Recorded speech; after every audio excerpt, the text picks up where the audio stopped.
Vraag nommer 67, 'n baie interessante vraag. Iemand vra, hoe is dit moontlik dat twee persone vir dieselfde vraag twee verskillende antwoorde kan gee, wat soms amper lynreg teenoor mekaar is? Dit kan sommer baie maklik gebeur. Kom ek vertel jou. 3 mense staan op verskillende hoeke van 'n straat en sien dieselfde ongeluk gebeur. Hulle skryf 'n verslag en as jy na die tyd dit lees, dan klink dit asof hulle heeltemal iets verskillends gesien het as wat die ander persoon gesien het. Hoe gebeur dit?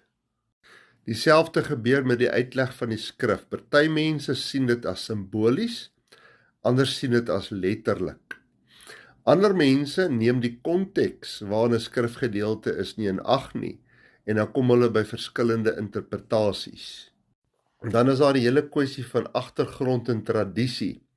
Pinkster, charismaties en katholieke mense het almal verskillende sienings van uitleg van die skrif.